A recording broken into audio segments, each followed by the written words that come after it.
Novel वो मोहब्बत जो ठकराई ना गई। कभी कभी मोहब्बत सिर्फ दिलों को नहीं, सदियों पुरानी रिवायतों को भी तोड़ देती है। और जब एक मर्द अपने नाम, अपनी पहचान, अपनी कदी, अपने खानदान की इज्जत सब कुछ कुर्बान कर दे सिर्फ एक लड़की के लिए, तो वो मोहब्बत नहीं, एक इनकलाब बन जाती है। ये कहानी है ज़ैन मुर्तज़ा अली शाह की और ज़रिश बलूच की, एक ऐसी मोहब्बत जिसने रिवायतों के सीने चाक कर दिए। हवा में सर्दी की हल्की सी नमी थी और हवेली के सहन में खड़े ऊंचे दरख्त जैसे सदियों की कहानियां सुना रहे थे। यही वो जगह थी जहां ज़ैन मुर्तज़ा अली शाह की ईंट खली, जहां उसे बचपन से सिखाया गया कि वो सिर्फ एक इंसान नहीं, एक रिवायत है, एक नाम है, एक कदी का वारिस है। तुम शाह हो, तुम्हारा हर कदम खानदान की इज्जत होता है, ये जुमला इसके कानों में बचपन से गूंजतन आया था। लेकिन किसी ने इसे ये नहीं बताया था कि दिल भी कभी बगावत कर सकता है। ज़रिश बलोच एक सादा सी लड़की, लेकिन इसकी आंखों में वो रोशनी थी जो अंधेरों को चीर सकती थी। ज़ैन ने उसे पहली बार एक तकरीब में देखा था। वो लम्हा आम होना चाहिए था, मगर वो तकदीर बन गया। ज़रिश की हंसी जैसे किसी वीरान सहरा में पहली बार बारिश हो। और ज़ैन वो इस बारिश में भीगता चला गया। पहले पहल वो खुद से लड़ता रहा।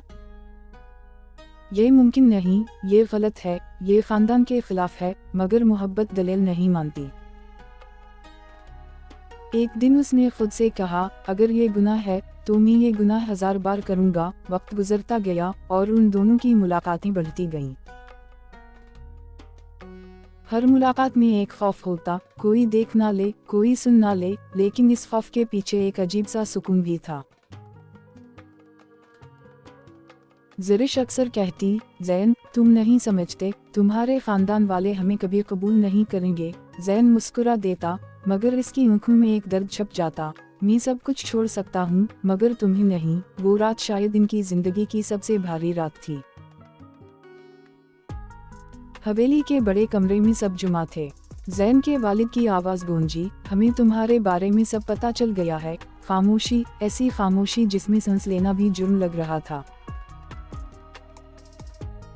एक बलोच लड़की, तुमने सोचा भी कैसे? ज़ैन ने पहली बार नजरें उठाईं। मैंने सोचा नहीं, मैंने मोहब्बत की है। ये जुमला जैसे आसमान से बिजली बनकर गिरा। मोहब्बत, शाहों के घर में मोहब्बत नहीं, फैसले होते हैं। इस रात ज़ैन को पहली बार महसूस हुआ कि वो सिर्फ एक बेटा नहीं, एक कैदी है। इसे बताया गया, तुम्हारी शादी हम तय करेंगे, तुम कदी के वारिस हो, तुम्हारी जिंदगी तुम्हारी नहीं। और इस लम्हे कुछ टूट गया। वो रात ज़ैन ने अकेले गुजारी। चंद खिड़की से अंदर झांक रहा था, जैसे उसके दर्द का गवाह हो। इसने खुद से सवाल किया मैं सिर्फ एक नाम हूँ या एक इंसान भी हूँ? और जवाब ज़रिश की सूरत में सामने आया। अगली सुबह वो फैसला कर चुका था। वो हवेली के सहन में आया, जहां इसके बाप दादा की तस्वीरें दीवारों पर लगी थीं। वो कदी जो सदियों से इस खानदान की पहचान थी, वही कदी जिसे संभालने के लिए उसे तैयार किया गया था। ज़ैन ने इस कदी को देखा और फिर आसमान की तरफ। आज मैं आज़ाद हो रहा हूँ। और फिर एक लम्हा, एक सांस, और उसने अपनी ही पहचान को तोड़ दिया। कदी पाश पाश हो गई।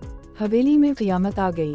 तुमने किया, तुमने हमारी सदियों की इज्जत मिट्टी में मिला दी। मगर ज़ैन खामोश था। इसके चेहरे पर सुकून था, वो सुकून जो सिर्फ कुर्बानी के बाद मिलता है।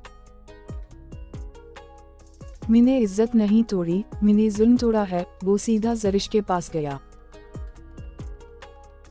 ज़रिश की आंखों में खौफ था, किया हवा। ज़ैन ने सिर्फ एक जुमला कहा, मैंने सब छोड़ दिया है, अब तुम छोड़ सकती हो तो छोड़ दो। ज़रिश की आंखों में आंसू आ गए। मैं तुम्हें कभी नहीं छोड़ सकती। इन दोनों ने निकाह किया, सादगी से, बगैर किसी शोर के, मगर इस सादगी में एक अजमत थी, एक इंकलाब था। जिंदगी आसान नहीं थी। खानदान ने दरवाजे बंद कर दिए, रिश्ते टूट गए, नाम छीन लिया गया, मगर मोहब्बत बाकी रही। ज़रिश ने हर मुश्किल में ज़ैन का हाथ थामा। वो इसे कहती, तुमने मेरे लिए सब कुछ छोड़ दिया, मैं तुम्हें कभी गिरने नहीं दूंगी। और ज़ैन, वो हर दिन खुद को नए सिरे से बनाता रहा। वक्त गुजरा, लोगों ने बातें की, तने दिए, मगर फिर वही लोग खामोश हो गए। क्योंकि ज़ैन ने हार नहीं मानी। इसने अपनी दुनिया खुद बनाई। और एक दिन वही खानदान जो उसे ठुकरा चुका था, उसी के दरवाजे पर खड़ा था। ज़रिश अब सिर्फ एक लड़की नहीं रही थी, वो इस खानदान की इज्जत बन चुकी थी। वो इज्जत जो रस्मों से नहीं, मोहब्बत से कमाई जाती है। ज़ैन ने ज़रिश की तरफ देखा और धीरे से कहा, मैंने सब कुछ खोया, मगर तुम्हें पा लिया। ज़रिश मुस्कुराई, तुमने कुछ नहीं खोया, तुमने खुद को पा लिया। कहानी खत्म नहीं हुई, ये तो सिर्फ आगाज था। एक ऐसी मोहब्बत का आगाज जो रिवायतों से नहीं डरती, जो नामों से नहीं झुकती, जो सिर्फ दिल से जीती है। अगर आप भी ऐसी सच्ची मोहब्बत की कहानियाँ सुनना चाहते हैं तो हमारे चैनल को अभी सब्सक्राइब करें, क्योंकि यहाँ हर कहानी दिल से लिखी जाती है। राइट्स अशाल खान।